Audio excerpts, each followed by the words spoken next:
Since human beings first craned their necks skyward, the celestial bodies above have captured their hearts and minds. There is perhaps no point in the sky for which this is more true than the Pleiades star cluster. Located in the Taurus constellation and visible from the North Pole to the South Pole, the Pleiades have held a place of prominence in nearly all cultures on Earth, from the ancient Egyptians, Romans, and Greeks to the indigenous tribes of North and South America, to Asia and Scandinavia and beyond, all the way to our own modern astronomers and scientists. It would not be an exaggeration to say that the Pleiades have influenced the path of human history for thousands of years. Yet, even this might be an understatement. Perhaps this infamous star cluster has influenced us more than we know, fundamentally shaping who we are and what we do, where we have been, and where we are going, even our very DNA. Perhaps this continues to this day. On November 26, 1977, during an otherwise uneventful local news broadcast from the south of England, something took place which alarmed and disturbed those watching at home.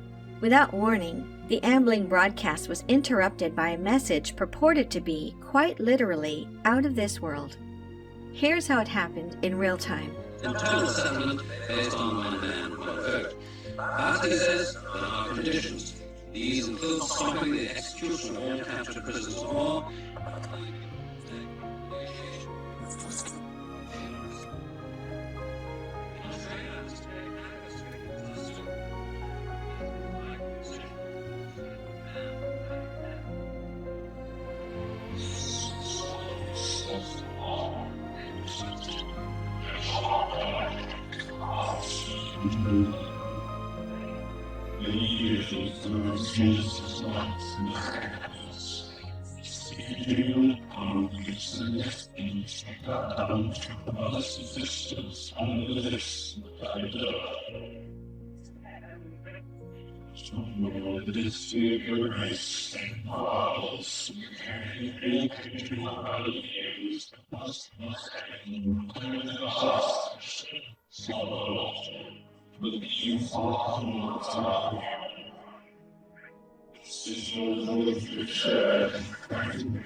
We understand that the viewers in some parts of the region are receiving a breakthrough in sound. We're sorry about this, and we're doing our best to rectify the fault. In the aftermath of this broadcast, experts scrambled to find an explanation. How had the broadcast been hacked, and by who? Could it have been some sort of elaborate prank? Or could it really have been a message from a mysterious galactic command sent to warn of the disaster which threatens your world? And if so, what exactly did this galactic command mean by, "We will do all we can to help you"? The evening of March 16, 1967 was not unlike many others in Montana at that time of year. At the remote Maelstrom Air Force Base in central Montana, home to a large cache of the United States military's nuclear missiles, a clear night meant on-duty airmen could bask in the full splendor of what is known as Big Sky Country. One such airman was doing just that, gazing lazily to the sky as the hours on duty passed, when suddenly he noticed a most curious sight. There, in the sky above him, was a small light zigzagging back and forth unnaturally. Then, moments later, another light, only larger and closer. As protocol dictated, the airman called down to the control station buried some 60 feet underground, where the phone was answered by Lieutenant Robert Salas.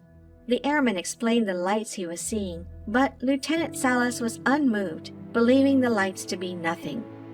He brushed the airman off, instructing him to call back if the lights got any closer as he hung up. Moments later, the phone rang again, only this time when Salas answered, the airman was panicked and shouting. "There's one hovering outside the front gate," the airman gasped. "One what?" Salas demanded. "A UFO! I can't really describe it. It's glowing red," the airman shrieked. Now, fully concerned, Salas rushed to wake his commander, Lieutenant Fred Meinwald. As he briefed the commander on the situation at hand, an alarm suddenly began to blare, filling the rooms of the underground station. Simultaneously, lights started popping up on the control station, indicating that the nuclear missiles housed there were switching into a no-go condition. One after another, the missiles became unlaunchable. Immediately, a security team was dispatched to find out what was going on. They reached the surface just in time to see a glowing red, oval-shaped object speed off into the night sky and disappear from sight. The missiles would remain in a no-go condition for an entire day, despite showing no signs of physical damage or foul play when examined. This left the Air Force dumbfounded, unable to provide an explanation for what had happened. But Robert Salas had an explanation, one that remained in his mind for many years afterwards. "I think it was simply a show," Salas said during an interview with CNN in 2010. "They wanted to shine a light on our nuclear weapons and just send us a message." "What message?" "My interpretation is the message is, get rid of them, because it's going to mean our destruction." What is perhaps most interesting about this story is that it is not all that unique.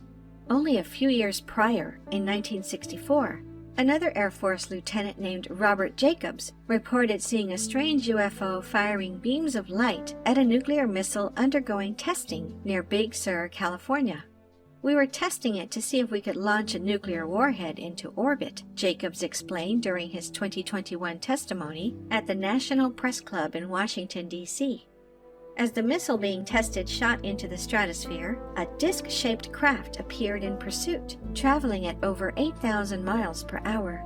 Suddenly, the craft fired 4 beams of light at the missile, at which point, in the words of Jacobs, the warhead tumbled out of space.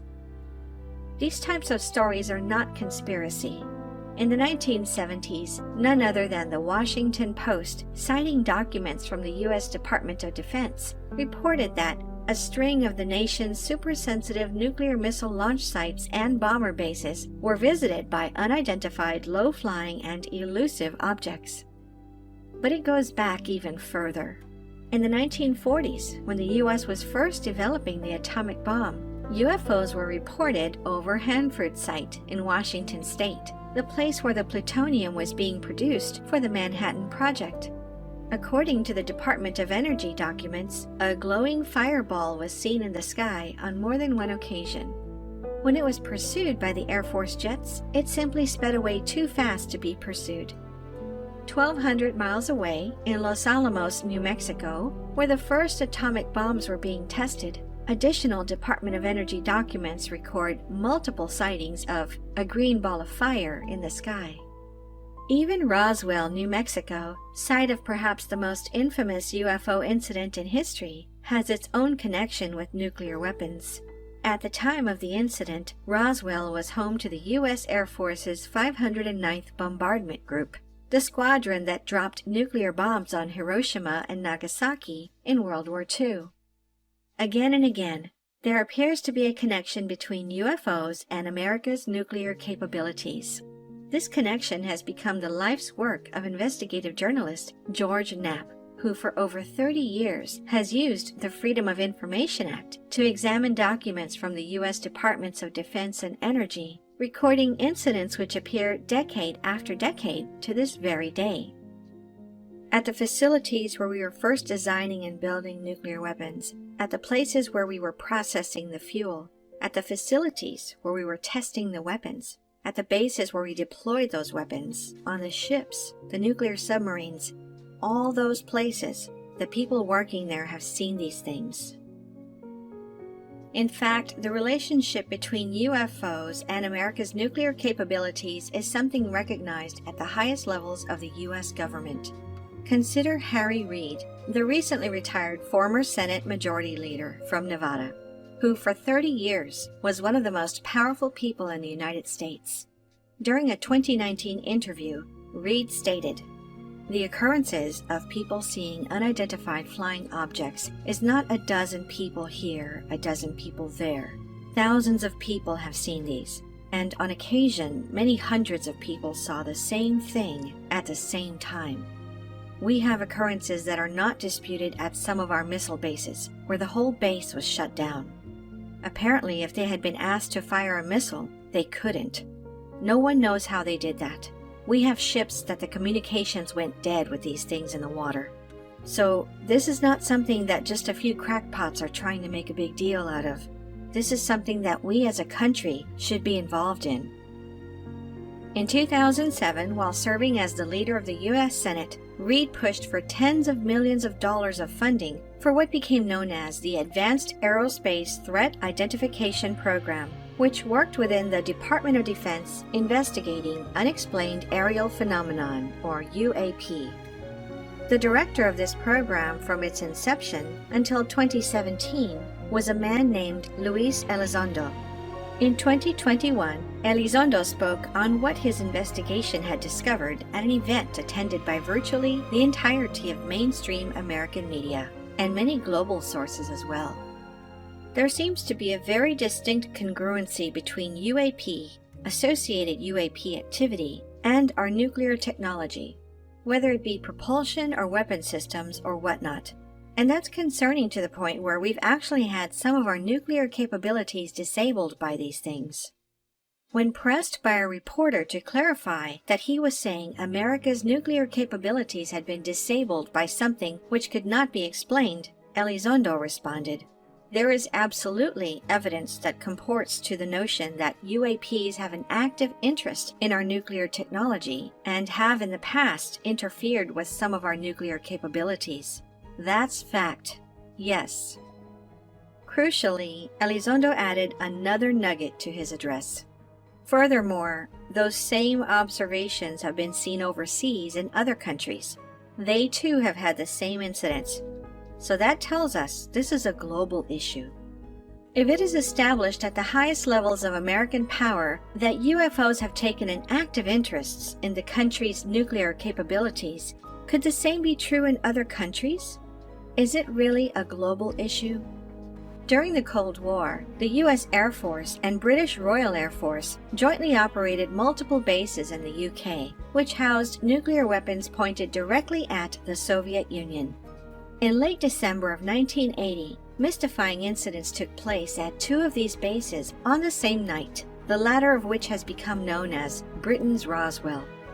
First, an air traffic controller at the RAF Bentwaters base in Suffolk, named Ivan Barker, reported something unbelievable in the sky. "We looked up on the radar scope and saw something not like anything I'd seen before," Barker explained. "It had to be moving Mach 5, 6, 7, or 8, faster than anything other than possibly a missile." As Barker looked up from the radar to view it directly from his observation tower, the craft moved closer. It was, in Barker's words, like a helicopter hovering, except with a helicopter you get movement up and down. This was stationary. It was between about 1,500 and 2,000 feet high. The thing was at least a city block in diameter. It was shaped like a giant basketball with portholes around the center, and lights emanating outward. "I was shocked," Barker professed. "There was nothing aerodynamic about it. Basketballs don't fly." At the same time, only a few miles away, at the RAF Woodbridge base, a security team led by Colonel Charles Holt reported seeing a small triangular-shaped craft in nearby Rendlesham Forest. The craft was, as Holt later described, approximately 3 meters on a side, dark metallic in appearance with strange markings. It would appear to be winking and was shedding molten metal and silently moving through the trees, and at one point it actually approached us. Then it very quickly and silently vanished at high speed. "What could this craft have been?" Holt was asked. "I have no idea what we saw that night, but I do know it was under intelligent control. My theory is that it was from another dimension or extraterrestrial." Much as with the Maelstrom incident in Montana, as the UFOs were spotted at Bentwaters and Woodbridge, the nuclear weapons at each base suddenly, inexplicably, became inoperable. Those nukes they had pointed at the Soviet Union? Well, they were a no-go. Most simply, these incidents show that the connection between UFOs and nuclear capabilities is a global issue, as Luis Elizondo suggested. But in fact, it goes much deeper than that. Back in 1954, UFO culture did not exist on the global scale it does today. If someone were to report an alleged alien encounter, they would not have the stories of others to draw upon when creating their own. This is what makes a local broadcast seen that year in Staffordshire, England, so compelling.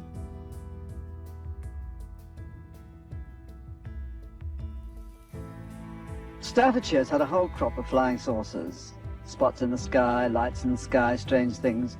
But the strangest of all was seen one day over this cottage. Mr. and Mrs. Rustenberg were living there, quietly, out in the country. And, well, you just tell me what you saw.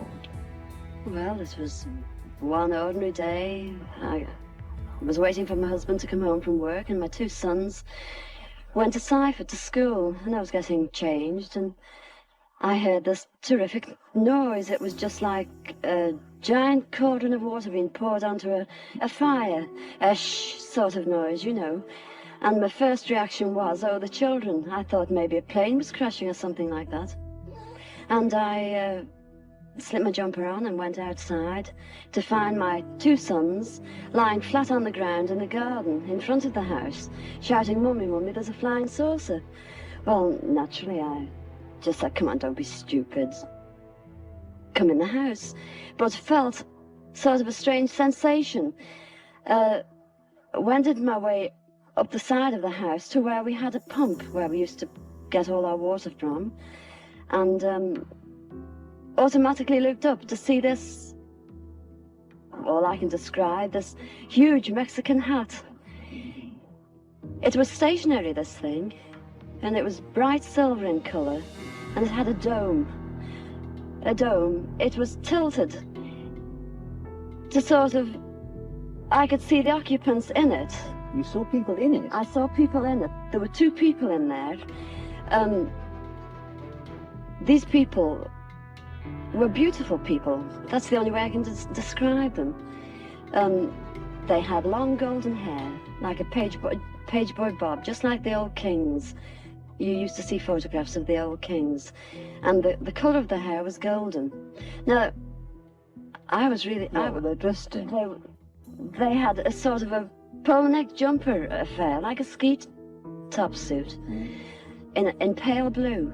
Now, these people weren't sat behind, one behind the other. They were sat together, but this, whatever it was tilted so that I could see them and they could see me. Were you looking at them through windows, through portholes, or what? No, not portholes. It was just sort of like a cockpit, I suppose, that had this perspex or glass or whatever it was. They could see me anyway, and I could see them. And they had beautiful faces. I shall never forget their faces as long as I live. Their foreheads seemed to be a bit larger than, you know, the bottom of their faces as normal people you would expect to see. But maybe this was just whatever they had round their heads, which was like a transparent fishbowl. And they just looked, and I was absolutely paralytic with fear. I couldn't move, although my mind was ticking over. And they looked so sympathetic that I was just mesmerized for what seemed to be, ages, but it could have only been seconds. And I turned to sort of look down at the boys, was unaware that they were with me because I was so absorbed. And the next thing, I looked up and it was gone. How low had it been? It had been the height, I couldn't tell you. But the house that you've seen, it was just on top of the roof. It was hovering on top of the roof. How big was it compared with the size of the house? It swallowed the whole circumference of the roof. I couldn't see, the roof was completely blotted out. The chimneys I couldn't see. All I could see was this massive object that I described as like a Mexican hat without the bubbles. And then it flew away sideways or upwards? No, I didn't see. I just looked up and it had gone. But I assume it went straight up, because for a short while after in the sky I looked around and I said to my 2 boys, "Well, can you see anything? Can you see anything?" And they said, "There it is, Mum," and they pointed up, and I watched it. It was just like a little cotton meal in the sky, and it circled us 3 times. It went round 3 times, and then it just shut off, and that was it. When I started to analyze myself afterwards, I feared that I might have had an hallucination, but then I knew I hadn't had, because my sons were so sure about what they'd seen and what I'd seen. And it went through my mind that it was a secret weapon from Russia, and then I thought, well, it can't be that, because if they had something like that, they wouldn't need to fear anybody or anything. Were you scared by it? Did you run indoors? Oh, I was petrified. I couldn't move. I couldn't move a muscle. I was paralyzed with fear. But now I wouldn't be. Because now, when I look back, you know, I think, what an amazing thing to have happened, and for me to have seen it. And when your husband came home, where were you? Well, when my husband came home from the office, I was locked in the house with my children, under a big kitchen table that we were using. Under the table? Under the table, yes. It's funny now when I look back, you know, it sounds absolutely ridiculous, but this is the truth. This happened. And that's it. We were ridiculed. It was very embarrassing at the time, and people, they possibly thought, oh, she's a nutter. But, you know, who cares? This is something that happened to me, and I'm a practically minded person, and that's it.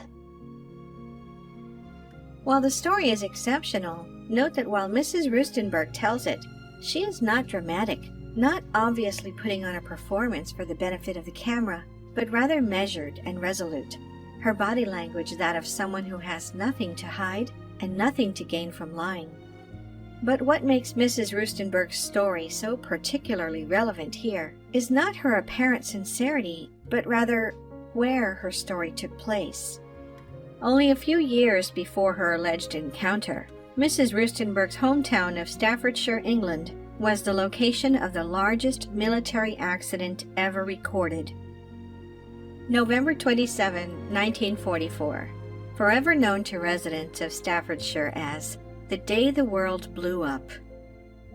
On that day, over 4,000 tons of bombs, shells, and rifle ammunition stored in an underground RAF facility were accidentally ignited. The result was the largest non-nuclear explosion in human history. Under a mushroom cloud thousands of feet high, the surrounding countryside was obliterated, farms wiped out, and a reservoir destroyed. Fields were littered with the carcasses of mutilated livestock and fish, while many people died. Left behind at the site of the explosion was a smoldering crater some 100 feet deep and 400 yards across, known today as the Hanbury Crater. Making things worse, though the explosion had been immense, it had not impacted the entire underground stash of weapons. Not all the bombs had exploded. It was too dangerous to attempt to recover the undetonated explosives, the ground too unstable, and the threat of another explosion too high, forcing the government to leave the volatile cache underground. Does this give Mrs. Rustenburg's story of her alien encounter more credibility? Think about it. The connection between UFOs and dangerous weapons has already been established at the highest levels of American power. Perhaps the UFO Mrs. Rustenburg saw was just there to check on the ticking time bomb beneath her feet. Perhaps the UFO was looking out for us. This idea can be expanded beyond the borders of the English-speaking West and beyond simply dangerous weapons. April 26, 1986 will forever be remembered as a dark day in human history. On that day, the number 4 reactor at the Chernobyl nuclear power plant in the north of the Ukraine melted down, spewing radioactive contamination across the Soviet Union and Europe in the worst nuclear disaster in human history. Hundreds of thousands were evacuated and millions more affected by the Chernobyl disaster. And yet, according to some, it could have been much worse. On the night of the disaster, as the reactor was melting down, employees at the plant reported seeing something incredible hovering in the sky over Reactor 4. In the words of one such employee, senior dosimetrician Mikhail Varitsky, "We saw a ball of fire, and it was slowly flying in the sky. I think the ball was 6 or 8 meters in diameter. Then we saw 2 rays of crimson light stretching towards the 4th unit. The object was some 300 meters from the reactor. The event lasted for about 3 minutes. The lights of the object went out, and it flew away in the northwestern direction." Think back to the rays of a UFO causing a nuclear missile to tumble out of space outside Big Sur, California in 1964. What were the results of these rays of crimson light shining on Reactor 4 at Chernobyl? In 2002, the Russian news outlet Pravda provided an answer in an investigation on the incident. The UFO brought the radiation level down, they reported. The level was decreased almost 4 times. This probably prevented a nuclear blast. So maybe it is not weapons specifically which are connected with UFOs, but rather humanity's tendency to come close to destroying itself. On March 11, 2011, the devastating Tohoku earthquake and tsunami hit off the east coast of Japan. It was the most powerful earthquake ever recorded in Japan, and in the nearby city of Fukushima, the results were dire. The quake caused not 1, but 3 meltdowns at the Fukushima Daiichi nuclear power plant, spewing radioactive contamination into the atmosphere and flooding radioactive isotopes into the Pacific Ocean. It was the worst nuclear disaster since Chernobyl. Yet, much like Chernobyl, at the time the plant was melting down, unusual activity was spotted in the skies above it. Strange white orbs moving unnaturally in the sky. What were these orbs up to? And is it possible, as is alleged in the case of Chernobyl, that they were somehow mitigating the disaster? Could the Fukushima nuclear meltdown have been worse if not for these UFOs? Some say an answer was provided in 2016 when the 6.9 magnitude Fukushima earthquake struck just southeast of the city. Though the Fukushima nuclear plant's operations had been shut down after 2011, it still contained nuclear reactors which would take decades to decommission, reactors which, once more, would threaten meltdown in the face of disaster. As the quake hit, those still working inside the plant watched with terror as part of the cooling system required to prevent such a meltdown inexplicably shut down. At just that moment, a UFO appeared in the skies above the plant. Incredibly, despite the shutdown of part of the cooling system, almost no temperature increase was recorded in the reactors. There was no meltdown and no nuclear disaster. Could the UFOs seen in the skies as the quake hit have somehow prevented disaster? In light of the alleged instances at Fukushima and Chernobyl, and the well-documented connection between UFOs and nuclear weapons, perhaps an intercepted broadcast from a purported galactic command warning about a disaster which threatens your world is not as far-fetched as it may have seemed. Perhaps Robert Salas was not wrong when he surmised aliens were trying to send us a message about our destruction. Then again, maybe it goes beyond simply an intercepted broadcast, beyond abstract warnings. Maybe it is more of a partnership. Haim Eshed is something of a legend in his own time. For 30 years, he served as the head of Israel's space program, 3 times earning the Israel Defense Prize, the highest civilian defense honor in the state of Israel, while personally overseeing the launch of 20 Israeli satellites. He is appropriately known as the father of Israel's space program.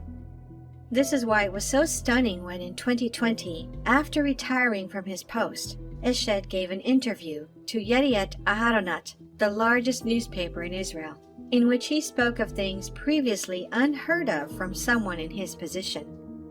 Aliens have not only already visited Earth, Eshed dramatically claimed, but have contacted and forged relationships with world governments.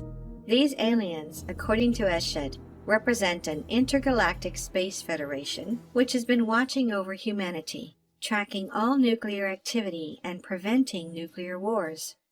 Not all the governments of the world know, he explained.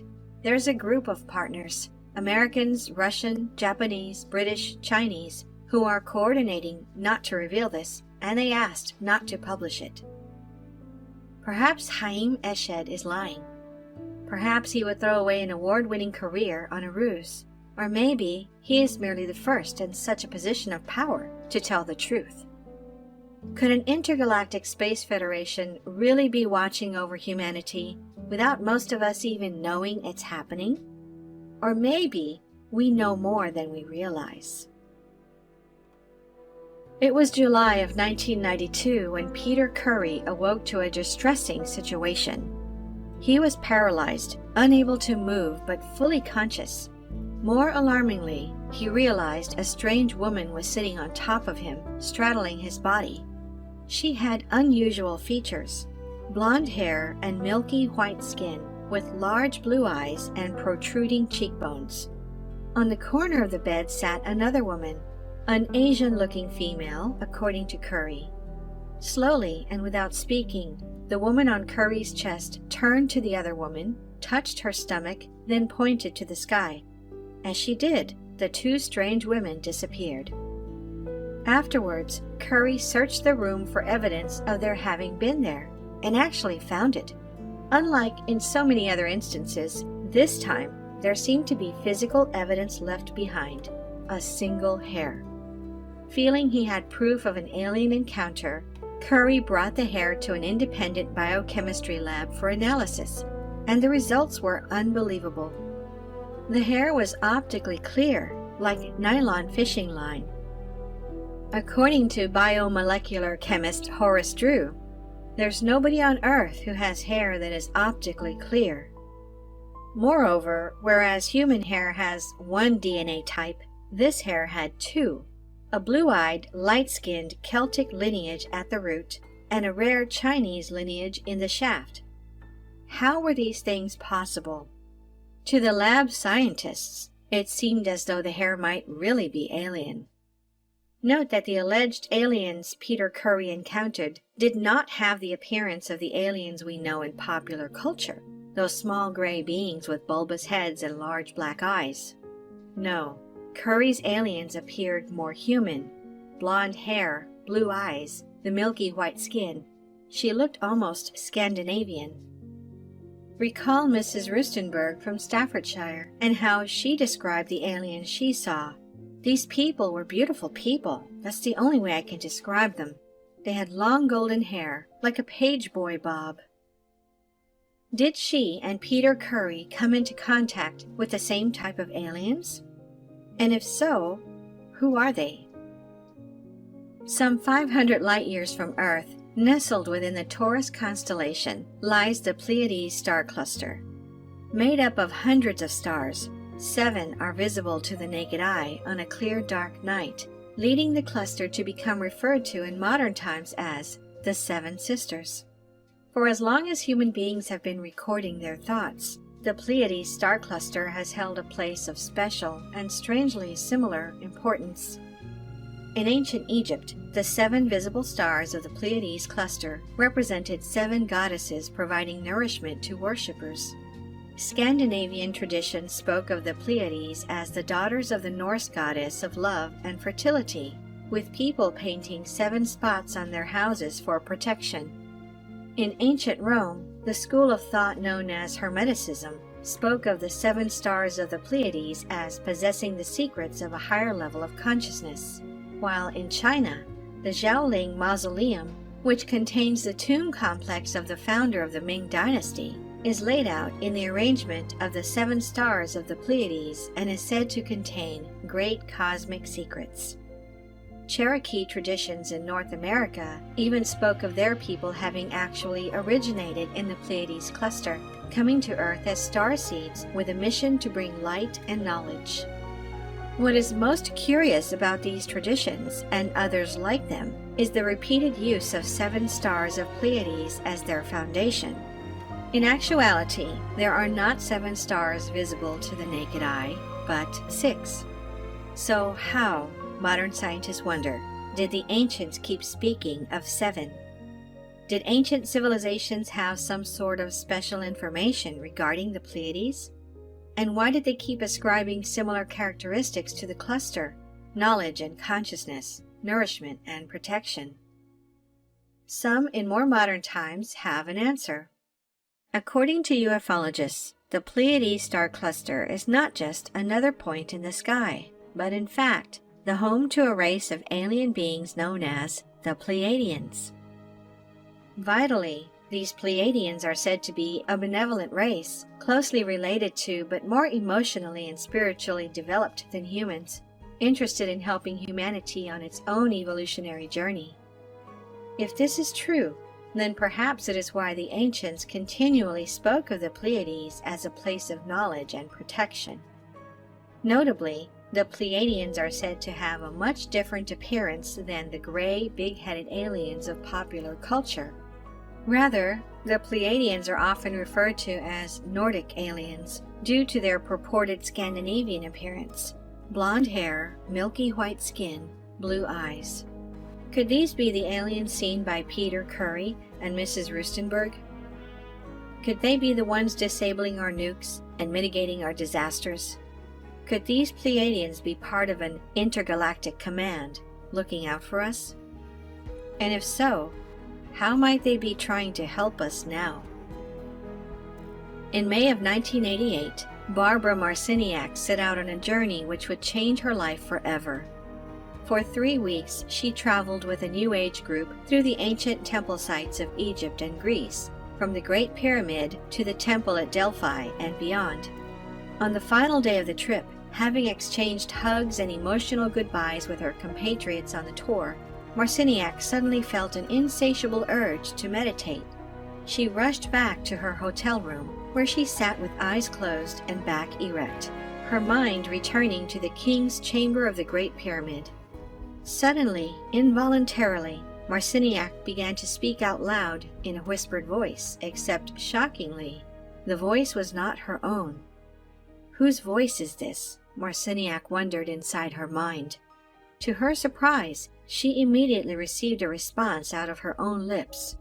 "We are the Pleiadians," the voice said, "a collective of multidimensional spirit beings from the Pleiades star system." Marciniak was concerned. Who in their right mind was going to believe I was in contact with and speaking for ETs, she wondered. After half an hour, the voice stopped, yet it did not leave her. It returned again, then again and again, day after day, until, suspecting herself to be some sort of messenger, Marciniak began to record herself whenever she was compelled to speak in this Pleiadian voice. Today, Marciniak is the author of 7 books written from these recordings, which have been translated into 20 languages and sold nearly 1 million copies worldwide. She travels the world spreading the messages she purports to have received from the Pleiadians. The question is then, what messages? What have they told her? To start, Marciniak says she was told of an ancient alien species who seeded their DNA throughout the universe, founding numerous offshoot species throughout the galaxy, including in the Pleiades star cluster and on planet Earth. In the words of the Pleiadians, spoken through Marciniak, "Our ancestors were some of the original planners of Earth, orchestrators who seeded worlds and civilizations with creativity and love. Our ancestors are also your ancestors, and we like to call you our ancient family, as indeed you are. Our ancestors gave their DNA to the original planners, and this DNA became part of the DNA of the human species. Remember the traditions of the Cherokee who spoke of themselves as starseeds of an alien race from the Pleiades cluster? Perhaps they were onto something. In fact, the idea that alien DNA is a part of human DNA is not myth or conjecture, but part of an ongoing discussion at the highest levels of modern science. Look to Dr. Francis Crick, the English scientist who won the 1962 Nobel Prize for his work deciphering the helical structure of DNA, laying the groundwork for understanding DNA structure and functions. In his work, Crick noted that the small pieces of DNA that coded for proteins seemed to float in a sea of elements with no apparent purpose, genetic gibberish. Crick suggested that these other elements, this genetic gibberish, was little better than junk. What was this junk? Crick had an answer, a theory known as directed panspermia. Simply, directed panspermia means that life was deliberately spread across the galaxy, including to Earth, by an advanced ancient alien civilization, leaving bits of our alien beginning in human DNA. Yes, the man who won the Nobel Prize for his work deciphering DNA was saying that within our DNA was the DNA of aliens. Crick's work was continued in the seminal Human Genome Project, which brought together scientists, mathematicians, and computer programmers from all over the world between 1990 and 2003 in an effort to map the entire DNA sequence of the human genome. Crucially, the project found that 97% of human DNA, Crick's junk, had no apparent function. This did not make sense. If the junk DNA had no function, that is, no purpose, then it could not be explained by evolution. It would not fit in with the process of the survival of the fittest. So why was it there? And how did it get there? One Human Genome Project researcher had an answer. We have to come to grips with the unbelievable notion that every life on Earth carries genetic code for his extraterrestrial cousin. Our hypothesis is that a higher extraterrestrial life form was engaged in creating new life and planting it on various planets. Earth is just one of them. return to the idea that an alien race called the Pleiadians is watching over humanity. Would this not make more sense if they were quite literally our extraterrestrial cousins, related offspring of an ancient alien race that seeded the universe with its DNA? If they are our cousins, no wonder they want to help us. According to Barbara Marciniak, this help goes beyond just nuclear weapons and disasters. Rather, the Pleiadians are here to assist humanity with the process of spiritual transformation. Like an older, more evolutionarily advanced sibling, they have come to help humans in their transition to the next stage of evolution. In the words of the Pleiadians, spoken through Marciniak, a transition is about to occur, a dimensional shift that will lessen the density of the third dimension so that you will move into higher dimensions in which the body does not have such a solid state. But how can this transition take place? The Pleiadians instruct, when people pay more attention to nature and care for the earth, rather than obsessing on war and financial portfolios, you will know the transition to greater awareness has truly taken hold. The land must be loved into vitality, and nature must be recognized and cherished as an intelligently designed, interactive system of information that connects you to layers upon layers of multidimensional realities. As you shift your perceptions, you will be able to rebuild your civilization based on value and respect for all life. Barbara Marciniak and others who channeled the Pleiadians affirm that the Pleiadian race has advanced thousands of years beyond us in technology and spiritual understanding. They inhabit many planets, some of which are Ptah, Era, Semjase, and Quetzal, and many others. Although they are spread in many planets in the Pleiades cluster, they maintain a balance by having a low number of people on each planet, in order to preserve both their and their planet's health. They live in harmony with each planet and consider themselves one with nature and all other life forms around them. They don't have any religion, although they are very spiritual. They don't have any currency system as well, and they distribute goods freely, with everyone contributing to their society in different ways. According to channelers, the Pleiadians possess records of Earth's entire history and all civilizations that developed here. It's been said that they helped and influenced many of these civilizations, including Atlantis, Lemuria, and other unknown ancient civilizations. Is this possible? That our extraterrestrial Pleiadian cousins are not only watching out for our safety, but attempting to help us move into the next stage of evolution? One based on value and respect for all life? Is this why they have been so interested in turning off our nuclear weapons and mitigating our disasters? And could they really have contacted Barbara Marciniak with the words to make this evolution a reality? The answers to these questions remain to be seen. But if the Pleiadians are to be believed, a change is coming, one which, in their words, will not only affect Earth, it will affect your future, our present, and the entire universe. Thank you for watching. If you enjoyed the video, please hit the like button, and if you're new, hit subscribe and the bell next to it for future notifications.